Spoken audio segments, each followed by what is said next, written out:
हमारे भारत में कई ऐसे किले हैं जो इतिहास में अपनी अलग अलग वीर गाथाओं के लिए जाने जाते हैं, लेकिन इन सभी किलों में एक किला ऐसा भी है जो इतिहास के सबसे शक्तिशाली राजाओं के हमले झेलने के बाद भी हमेशा अजय रहा। इस किले को कोई भी राजा नहीं जीत पाया। इस किले पर अंग्रेजों से लेकर मुगलों तक, मराठों से लेकर पुर्तगालियों तक हर किसी ने हमला किया, लेकिन इसे कोई नहीं भेद पाया। अंग्रेज, मुगल और पुर्तगालियों को तो छोड़िए, इस किले को स्वयं छत्रपति शिवाजी महाराज और छत्रपति संभाजी महाराज भी नहीं जीत पाए। छत्रपति शिवाजी महाराज ने तो पुर्तगालियों और अंग्रेजों के साथ मिलकर भी इस किले पर हमला किया, पर फिर भी वे असफल ही रहे। ऐसा नहीं था कि इस किले पर राज करने वाला राजा बहुत शक्तिशाली था, बल्कि ये किला खुद ही इतना शक्तिशाली था कि इसके आगे बड़े से बड़ा योद्धा भी घुटने टेक देता। लेकिन अब सवाल ये आता है कि आखिर ऐसा इस किले में है क्या कि इस किले को जीतना असंभव था, और क्या इस किले को कभी किसी ने नहीं जीता? चलिए जानते हैं इन सब सवालों का जवाब। समुद्र के बीचों बीच मौजूद, इतिहास में अपने पराक्रम के लिए जाना जाने वाला ये किला है मुरुड जंजीरा किला। महाराष्ट्र के अलीबाग से 65 किलोमीटर दूर मुरुड शहर में मौजूद मुरुड जंजीरा किला भारत की ऐतिहासिक सैन्य इंजीनियरिंग का एक अनूठा नमूना है। ये अंडाकार अभेद्य किला चारों तरफ से जल से घिरा हुआ है। मराठी का जंजीरा शब्द अरबी के जजीरा शब्द का एक अभ्रष्ट रूप है, जिसका मतलब होता है समुद्री किला। इस किले को 1200 के अंत में एक कोली राजा ने समुद्री डाकुओं से सामना करने के लिए अरब सागर में बनवाया था।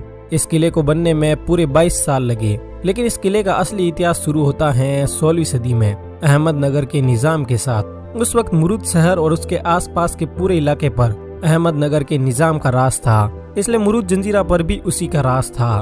निजाम के लिए ये किला सुरक्षा और व्यापार के लिए बहुत महत्वपूर्ण था, इसलिए उसने इसकी रक्षा के लिए स्वीडन, फ्रांस, स्पेन और हॉलैंड से उस वक्त की बेहतरीन तोपें मंगवाई और किले की देखभाल का काम अपने एक भरोसेमंद आदमी रामाराव पाटिल को सौंपा। निजाम ने किले पर परकोटा भी बनाया, जिससे ये और ज्यादा अभेद्य हो गया। जब किला और ज्यादा सुरक्षित हो गया तो रामाराव ने निजाम के खिलाफ बगावत कर दी और किले पर अपना राज जमा लिया। निजाम को ये बात नागवार गुजरी और सन 1527 में उसने अपने एक भरोसेमंद सिद्दी सेनापति पीरम खान को जंजीरा पर कब्जा वापस लेने के लिए भेजा। वैसे तो पीरम खान एक कुशल और चालाक योद्धा था, लेकिन जब वह इस किले को फतेह करने गया तो उसे हवा भी नहीं लगी। वह कई महीनों तक यूं ही भटकता रहा, लेकिन उसे पता ही नहीं चला कि किले को वो कैसे फतेह करेगा। पीरम खान के इस तरह भटकने के पीछे का कारण था इस किले की मजबूत रक्षा प्रणाली। इसकी पहली रक्षा परत थी इसके चारों तरफ फैला हुआ पानी। अगर किसी दुश्मन को इस किले पर हमला करना होता था तो उसे इस किले तक पहुंचने के लिए सबसे पहले एक उन्नत जल परिवहन प्रणाली की आवश्यकता होती थी, जो उस समय बना पाना काफी मुश्किल था। लेकिन जब दुश्मन किसी तरह से इस समस्या का हल भी खोज लेता तो उसके लिए अब जरूरी होता था कि वह किले का प्रवेश द्वार ढूंढे, और इस किले का प्रवेश द्वार ढूंढना बिल्कुल भी आसान नहीं था। इस किले को इस तरह बनाया गया था कि इसका प्रवेश द्वार सिर्फ तभी देखा जा सकता था जब शत्रु बहुत ज्यादा नजदीक आ जाए, और अब जब दुश्मन बहुत ज्यादा नजदीक आ जाता तो किले के अंदर मौजूद तोपों से उस पर हमला शुरू हो जाता था। इन तोपों से किसी भी दुश्मन के लिए बच पाना नामुमकिन था।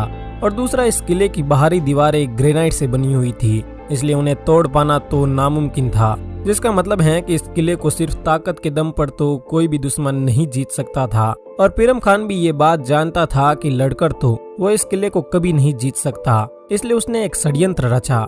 उसने एक शराब व्यापारी का रूप धारण किया और किले के बाहर जाकर खड़ा हो गया। जब रामाराव उससे मिलने पहुंचा तो उसने रामाराव को शराब के कई ड्रम भेंट किए, जिससे रामाराव उससे बहुत खुश हुआ और उसे किले के अंदर आमंत्रण दिया। रात को रामाराव ने शराब व्यापारी के भेष में गए पीरम खान के लिए एक दावत रखी, जिसमें उसने और उसके सैनिकों ने खूब शराब पी और नशे में चूर हो गए। मौका देखकर पीरम खान ने अपने सैनिकों को अंदर बुला लिया और रामाराव पर हमला कर दिया।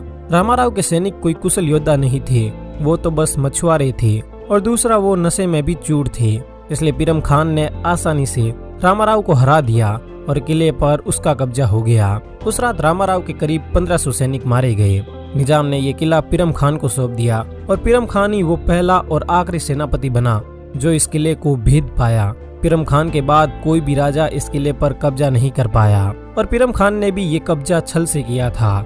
समुद्र के बीचों बीच मौजूद ये किला इतना महत्वपूर्ण था कि इस पर मुगल, मराठा और आदिल शाह जैसे भारतीय राजाओं से लेकर पुर्तगाली, फ्रेंच, डच और अंग्रेजों तक की नजर थी।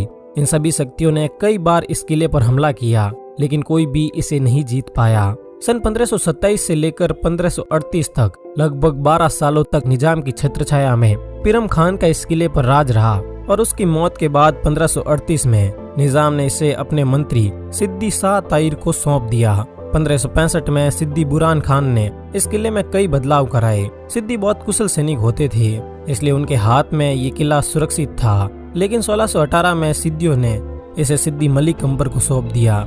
इस किले पर मुगलों की भी नजर थी। अकबर ने भी जब अहमदनगर पर हमला किया तो वह अहमदनगर तो जीतने में कामयाब रहा, लेकिन वह जंजीरा को जीतने में नाकाम रहा। इसके बाद इस किले के इतिहास में सबसे महत्वपूर्ण मोड़ आता है 1655 में। 1655 में फतेह खान इस किले का वजीर बनता है।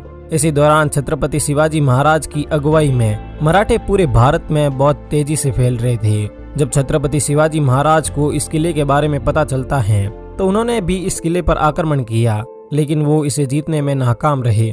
फिर 1670 में छत्रपति शिवाजी महाराज ने एक बार फिर इस किले पर हमला किया। इस बार शिवाजी ने किले को चारों तरफ से घेर लिया था और किले में रसद धीरे धीरे खत्म हो रहा था, इसलिए फतेह खान के पास हार मानने के अलावा कोई चारा नहीं था। लेकिन फिर चुपके से पुर्तगालियों ने फतेह खान की मदद की और किले तक खाने पीने की चीजें पहुंचाई। लेकिन फिर भी शिवाजी महाराज की सेना इतनी बड़ी थी कि फतेह खान किले को मराठों को सौंपने को तैयार हो गया। लेकिन इन वक्त पर उसके सरदारों ने उसके साथ बगावत कर दी और उसे कैद कर लिया। इन बागी सरदारों ने बाद में मुगलों से मदद ली और इस तरह एक बार फिर छत्रपति शिवाजी महाराज को खाली हाथ लौटना पड़ा। लेकिन शिवाजी महाराज ने हार नहीं मानी और उन्होंने पुर्तगालियों और अंग्रेजों के साथ मिलकर भी इस किले को जीतने की कोशिश की, लेकिन वे अब भी नाकाम रहे।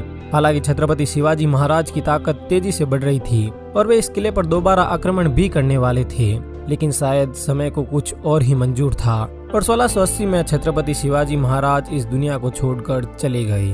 उनके बाद उनके बेटे छत्रपति संभाजी महाराज गद्दी पर बैठते हैं और 1682 में वे भी जंजीरा को जीतने की कोशिश करते हैं, पर उन्हें भी नाकामयाबी ही हाथ लगती है। इसके बाद छत्रपति संभाजी महाराज जंजीरा से 8 मील दूर 22 एकड़ में फैला पद्म दुर्ग बनाते हैं। पद्म दुर्ग भी जंजीरा जितना ही महत्वपूर्ण और शक्तिशाली था। छत्रपति संभाजी महाराज की मौत के बाद मराठों के जल सेना प्रमुख कान्होजी आंग्रे भी अपनी कुशल युद्ध नीति से कई समुद्री किले जीतते हैं, लेकिन वो भी जंजीरा को जीतने में नाकामयाब ही रहे। अंग्रेजों और पुर्तगालियों ने भी इस किले पर राज करने का सपना देखा, लेकिन उनका ये सपना कभी पूरा नहीं हुआ। फिर 1818 में जंजीरा का नवाब सिद्दी अंग्रेजों की शरण में जाता है और ये किला भी अंग्रेजों के पास चला जाता है। फिर भारत के आजाद होने के बाद ये किला भारत सरकार के कब्जे में आ जाता है। इस किले की सबसे खास बात यह है कि इस किले में 2 ऐसे कुंड भी हैं जो खारे समुद्र के बीच में मौजूद होने के बावजूद भी यहाँ पर रहने वाले लोगों को मीठा पानी देते थे। कहा जाता है कि एक समय इस किले में 500 से भी ज्यादा तोपें थी जो इस किले की मजबूती से रक्षा करती थी। बात अगर आज की करे तो आज इस किले में महज चुनिंदा तोपें ही बची हैं, लेकिन ये चुनिंदा तोपें भी अपना इतिहास कहने में पूरी तरह सक्षम हैं। इन तोपों में प्रमुख तोपें हैं कलाल चूरी, लैंड कसम और भवानी। इन तोपों में जो सबसे बड़ी तोप है उसे कलाल बंगड़ी के नाम से जाना जाता है।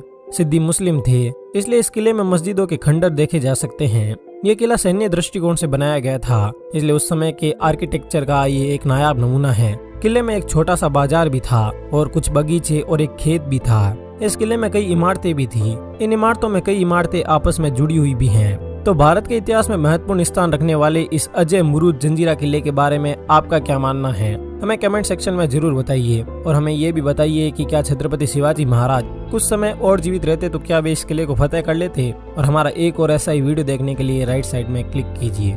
धन्यवाद।